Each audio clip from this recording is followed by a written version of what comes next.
जंगल में मिले अज्ञात शव की हुई शिनाख्त। पीएनसी कंपनी के मालिक व कर्मचारियों पर हत्या का मुकदमा दर्ज। उत्तर प्रदेश की राजधानी लखनऊ से बड़ी खबर आ रही है।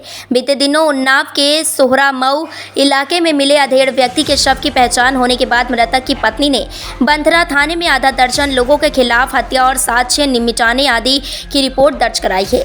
रायबरेली जिले के हरचंदपुर स्थित हजियापुर निवासी सरस्वती के मुताबिक उसका पति 50 वर्षीय देशराज जो पिछले 5 वर्षों से बंथरा में रहकर यही स्थित एरिज एग्रो लिमिटेड कंपनी में काम करता था। सरस्वती का कहना है कि 3 अप्रैल को देशराज रात 11:30 बजे तक सही सलामत था, क्योंकि उसकी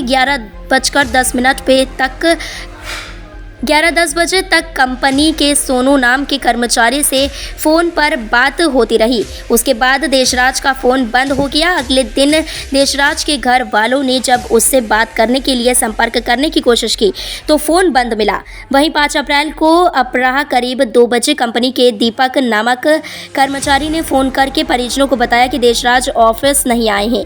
तब परिवार वालों ने देशराज की खोजबीन शुरू कर दी, लेकिन देशराज का कहीं कोई अता पता नहीं चला। इसके बाद देशराज की बेटी शालिनी ने बंथरा थाने में उसकी गुमशुदगी के लिए तहरीर दी। इसी बीच पता चला कि उन्नाव जिले के सोहरामऊ इलाके में एक डेड बॉडी मिली है। यह जानकारी होने के बाद देशराज के परिवार वाले और रिश्तेदार सोहरामऊ थाने पहुंचे, जहां उसके फोटो और कपड़ों से देशराज की पहचान की। इस दौरान सोहरामऊ थानाध्यक्ष ने देशराज के परिवार वालों को मृतक की डेड बॉडी 4 अप्रैल को कुछ हरी गांव स्थित भल्ला फार्म के पास जंगल में लावारिस पड़ी मिलने की बात बताई। पुलिस की माने तो बाद में जब उसने इस मामले की जांच पड़ताल शुरू की तो उसे पता चला कि देशराज बंथरा में 3 अप्रैल की रात कानपुर रोड किनारे फ़ोन पर बात कर रहा था। इसी बीच पीएनसी कंपनी के चालक की लापरवाही से देशराज मशीन के चपेट में आ गया और मशीन के नीचे दबकर उसकी मौत हो गई।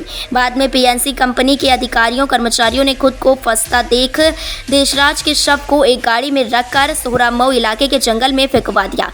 यह जानकारी होने के बाद देशराज की पत्नी सरस्वती ने पीएनसी कंपनी के अज्ञात मालिक डीजीएस साहू, गोपाल पात्रा, मृत्युंजय और एरिज एग्रो कंपनी लिमिटेड के मालिक व कर्मचारी के खिलाफ हत्या और साक्ष्य मिटाने सहित अन्य रंगीन धाराओं के तहत बंथरा थाने में रिपोर्ट दर्ज कराई है। उधर पुलिस का कहना है कि जिस गाड़ी से देशराज के शव को ले जाकर ठिकाने लगाया गया था उसे बरामद कर लिया गया है, लेकिन घटना में शामिल अभी आरोपी फरार है, जिनकी तलाश के लिए पुलिस की 3 टीमें बनाई गई हैं और जल्द ही आरोपियों को गिरफ्तार कर जेल भेज दिया जाएगा।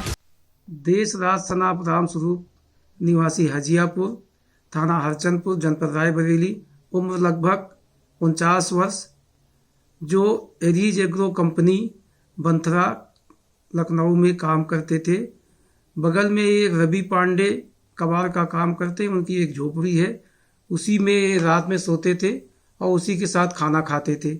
दिनांक 3/4/2024 को ये रात में 10 बजे करीब खाना खाने के बाद बाहर निकले और करीब 11 बजे ये टेलीफोन से बात कर रहे थे, जहां पीएनसी कंपनी का काम भी चल रहा था।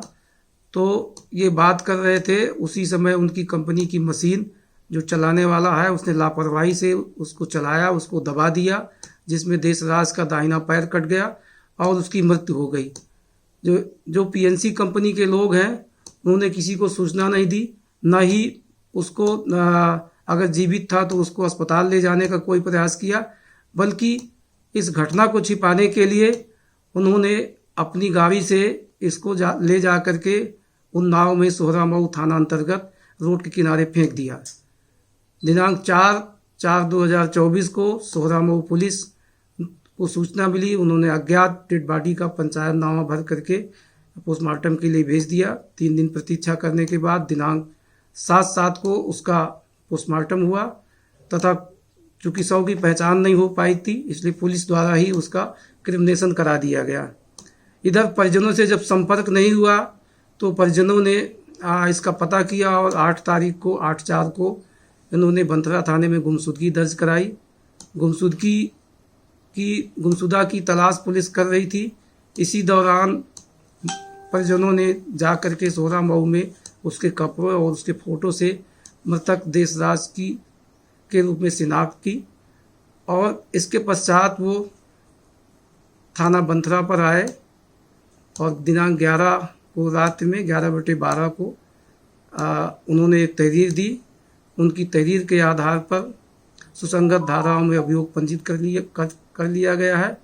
जिस गाड़ी से मृतक को सोहरामुंह में फेंका गया वो गाड़ी बरामद कर ली गई है तथा इसके जो मुलजिम हैं भागे हुए हैं, इनकी गिरफ्तारी के लिए पुलिस की 3 टीमें रवाना की गई हैं। शीघ्र ही गिरफ्तारी कर ली जाएगी और इसमें जो अन्य साक्ष्य हैं तत्परता से संकलित किया जा रहा है और इसको विवेचना करके अंतिम रूप दिया जाएगा।